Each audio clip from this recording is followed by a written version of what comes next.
Bole Baba Ki Jai. After some of the earlier stories of Sati immolating herself, burning herself up because she was so disgraced by her father's actions toward her husband, Lord Shiva, I wanted to leave you with a happier story about her coming again, this time in the form of Uma, to parents who were more loving. So it's a beautiful story. We'll go ahead and read it on this last day of Savan, the full moon. Shiva said, "It broke my heart when Sati did what she did at her father's sacrifice. Giving Daksha a goat's head was small consolation for me. I remember those days of aloneness, those savage days of separation. I remember them like a nightmare. I made myself a necklace of her delicate bones, which were all that were left of her when the yogic fire she summoned upon her petal body had done its work, and homeless I ranged the world. But then deep in my heart, I had always known that, for all its ecstasies, our marriage was a cursed one from the start, and the fault was mine. I was too enamored of the Atman, too obsessed with the life of spirit, so that when Brahma and Vishnu and the others first came asking me to marry, I thoughtlessly enumerated the perfections I expected in my bride. I swore I would abandon her if she doubted me for even a moment. I had not met Sati then. I did not dream that anyone like her could exist in the flesh. I had not yet known love. Of course, Brahma was determined to have revenge on me for taunting him when I found him in his daughter's arms. But I always wondered why Vishnu did not warn me that I would pay for my conceit. How I paid. I cannot recall how many years or eons the lonely torment lasted. I remember how the icy ravines would echo my anguished howls back at me. The pain of those days was not ordinary. It was as I paid in full and forever for being who I am. I was mad then. My body was on fire with losing her. The agony in my bones was as if they broke and mended and broke again each moment. Nowhere does there exist a purer hell than those first days or years or centuries after she died. It was exceptional, my anguish. None but I could have borne it, and accompanying it, the mind's venomous taunting, "It would never have happened had you gone with her," to her father's yagya. I remember I fell into the Yamuna, and that wavy lock of the earth's hair was burned black by my grief. The river had flowed dark ever since. I wailed to Sati, I sang to her, I roared my bereavement at the stars. When I slept, I saw her in my dreams and cried, "Cruel woman, stay with me. Ah, don't forsake me, Sati. Don't be angry. I will come with you to your father's yagya. Look at me. I worship you every moment. You said to me once, I cannot live without you, but you lied. Look how I burn. Hold me or I will die." Now I would wake screaming as she faded from my sleep like a madman. I went to the ashrams of the rishis of the cedar forest, and now Brahma, Vishnu, and the devas were pleading to the Divine Mother, to Sati, to return to me, or I would destroy the universe in my madness. Then, with the Shiva Lingam ritually installed and her promise to return given, my body was whole again. Time is a healer without equal. I realized that not all my tears, not my chanting her name ceaselessly and dementedly would bring her back before it was time. Soon enough, I sought my old refuge again, my timeless sanctuary, the sweet forgetfulness hidden in the heart's deep, the Satchitananda, the bliss of Brahman. It was familiar country. But at first the return was not easy, like coming home to an old lover who has always waited for you, though you had been unfaithful to her. However, I soon sank back into the sea of peace. I plunged myself deep into myself. Initially, my distraught mind would not be still, and her face haunted me and my every thought as a peerless fury. I saw her in life and death. I saw not merely her face, I saw her body with her velvet flows, each a veil of Brahman to me. Why was I punished so cruelly? Then I took firm hold of myself. I shut her up from my mind as irrevocably as she had shut herself from my life by dying. Slowly, peace came back to me, absorption. After some months, I could allow myself to think of her, but as a dream and almost painlessly. Yet sometimes her last words, which my goddess carried home to me, would float like scarlet clouds across the horizon of my dhyana. She said, "I will return to you when I am born to parents who respect me." In time, my meditation was immaculate again, and I knew nothing save eternity then. That condition was not susceptible to sorrow, even at the memory of Sati. Once more, I was aware of everything and nothing, and if part of me ached for her, still upon some small world of time, I was unaware of it. I lost myself. As I had before, there was a Sati. Fleetingly, I thought this was why she came into my life, to make my tapasya pure when she left. What else could I think? Once when we were so happy together, so much in love, we lived upon the Himalayas. I remember there was a woman there, Meena, the wife of Himalachala, the lord of the mountains. Meena loved Sati like her own child. She would set her in her lap and comb out her tresses that hung to her ankles, singing softly to her, calling her daughter in her resonant mountain tongue. I watched them often. I wondered if they were not, in fact, mother and daughter. So comfortable did they seem with each other, as if they belonged together in that bond into which they had not been born. Almost every day, Meena would send us all kinds of delicacies she had cooked herself, often with a wistful message, "For my child." She always kept her distance from me, and not from any resentment for what I was. Of that I was sure. Perhaps it was a sense of propriety, or was it awe? But I was much too much in love to bother to get to know Meena better. She would always wish me if I came upon Sati and her talking and laughing together, the mother often telling her daughter ancient tales. She would rise hastily and, after wishing me hello, hurry away, promising to meet Sati the next day. Sati called her Amma. Meena wanted her to, and out of her hearing, I think I did too, once, and we laughed over that slip of my tongue. Since when did Shiva have a mother or father? Sati had told me about Meena's birth, that she was actually Daksha's granddaughter.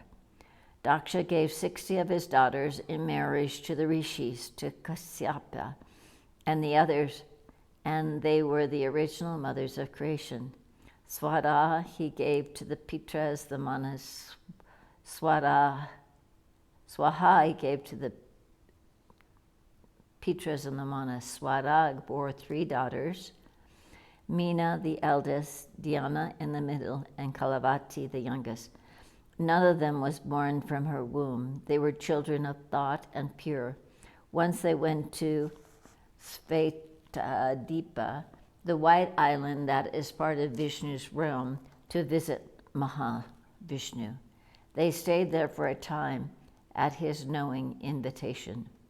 It was while they were on Svetadipa, dazzled by Vishnu's nearness, that Brahma's son, Sanaka, and some other siddhas came to visit the blue god.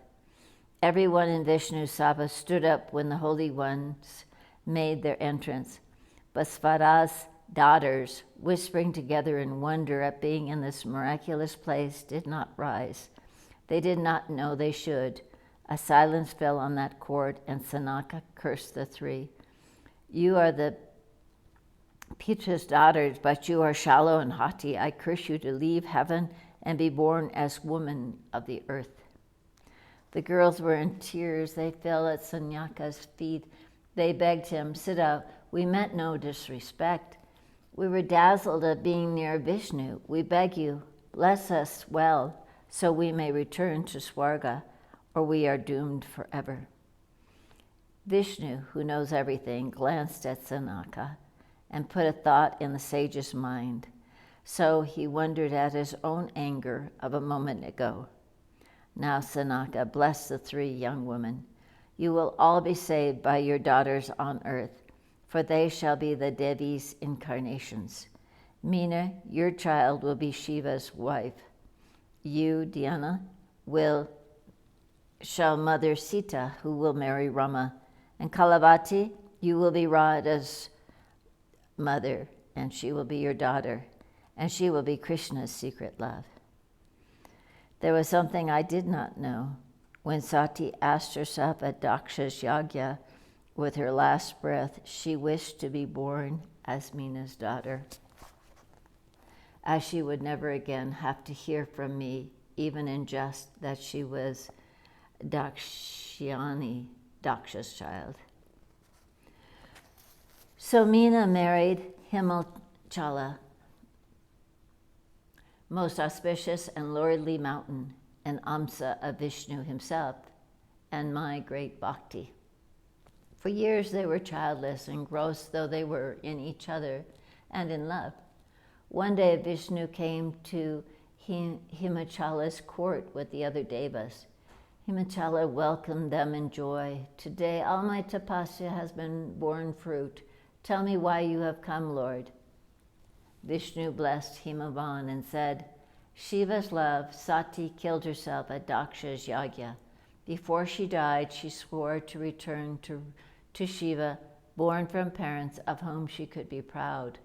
I believe your wife and you were fond of Sati, he added meaningfully, even like your own daughter. Himachala could hardly believe his fortune. Overcome, he prostrated at Vishnu's lotus feet. In transport, he mumbled over and over again, so be it, so be it. While I sank deeper into myself, Shiva said, knowing timelessness again after my heartbreak, the devas went back to worship the mother of the universe who knows all things, Durga, who is before any other. They sang her praises without restraint. O Mother, cause of everything, tranquil, holy, subtle, Gayatri, a source of the Vedas, Savitri, Saraswati, and Lakshmi, O Maya, Nidra, Devi of sinners, Devi of peace, O knowable Mahakali. She came before them mounted on her tiger. She was dark, four-armed, wielding awesome weapons, her hair loose and unkept, brilliant with 1,000 priceless jewels worn carelessly, blinding as the sun. They lay on their faces before her. She said in her soft way, tell me, Vishnu, Brahma, O Devas, how can I help you? White-haired Brahma said humbly, for he'd come to her once before, Mother, not the Vedas or we, the gods, know you entirely, O Durga, whose compassion cannot be conceived. The most sacred books speak in awe of you, saying only what you are not. O Mother Kali, you were Sati, who was once Shiva's wife. Please be his wife again. Durga said calmly, we cannot be apart much longer, Shiva and I. Already Himachala and Meena worship me to be born as their daughter. Deep in his heart, Shiva also remembers my promise to return.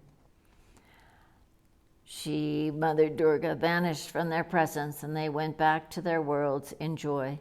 Himavan and Meena worshipped Shiva for 27 years so they might have a child. Meena worshipped Durga devoutly as an idol of clay on the banks of the holy Ganges. There were days when she fasted, taking only water. On others, air, was her only sustenance. At the end of those years of penance and charity, Shiva stood illustrious and unutterably lovely before Meena. Meena, choose your boon. Mother of great illusion, mother who are the violence told of in the Vedas, O eternal Prakriti, who brings even Brahman under your spell, Mahamaya, bless me. Mother Durga said again, ask and it shall be yours, Meena. Taking a deep breath, Meena said, Devi, bless me with children.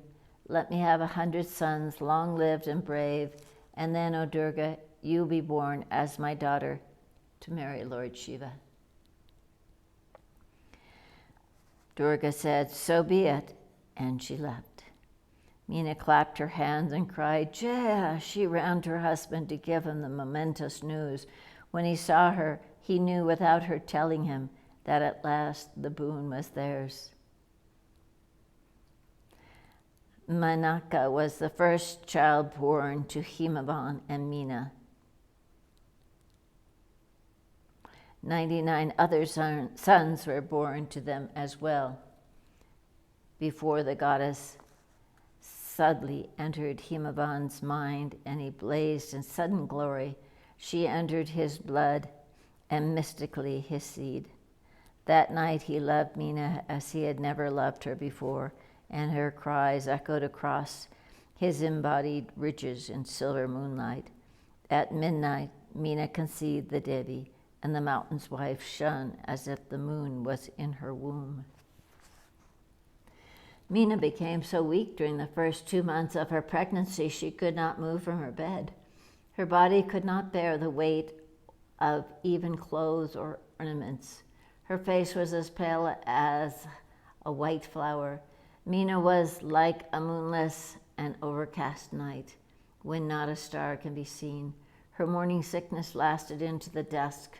Who else could have borne such a child? It was like carrying the universe in her womb for 9 months. Her husband was full of desire for his wife. After the first 2 months of her pregnancy and before the 7th, she allowed him softly into her swelling body, and their loving was a slow flame during those endless white nights. It was as if she, who nestled in Meena's body, kindled her parents' soul. When those first months were over, when Meena had grown comfortable with her pregnancy, she was like a tender creeper, thrusting out new leaves and flowers every day. She was radiant. Himavan called her his earth with treasure buried in her. He nursed her, his pregnant wife, as if he was her mother, and at night, unfailingly, they lay together in sweet rapture and were closer than they had ever been in their long love. Soon came the day when she would be born. Vishnu, Brahma, and the Devas all came to bless Meena, whose cup brimmed dizzily over. She, the mother, was speechless. She could only weep for joy. The gods blessed her and went back to their heavens. The day Meena's divine child was born, the sky was as clear as the wind. The stars and the planets were quiet. The earth and her oceans were perfectly auspicious. Fragrant breezes blew everywhere, harbingers of the most sacred tidings. The devas of light stood in the sky and beat tabors and drums. The Gandharvas and the Apsaras sang and danced in the subtle zone between heaven and earth. Just before midnight, when the constellation Margasursa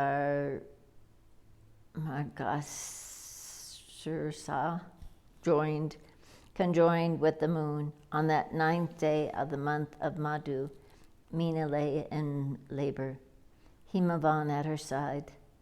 Like Ganga from the sphere of the moon, the Devi flowed out from Meena's body as a vision. She stood before her parents-to-be in pristine majesty in the familiar form of Sati. She blessed them. Only then, with a last rending push from Meena's loins, she was born in blood as a human child. dark as a blue lotus and wailing like any mortal infant, though mortal she was not. Like Lakshmi from the ocean of milk came Uma from her mother's womb. It rained then fragrantly. Fires in every hearth and yagya burned deep and calm. A luminous shower of petals fell upon the earth from above, blessing it. As I, Shiva, sat in dhyan, a thrill of bliss coursed through my body when Uma, Parvati, the mountain's daughter, was born. Shiva Shambho Bhagwan ki jai, Mother Uma Mata ki jai, Mother Durga Mata ki jai, Bole Baba ki jai.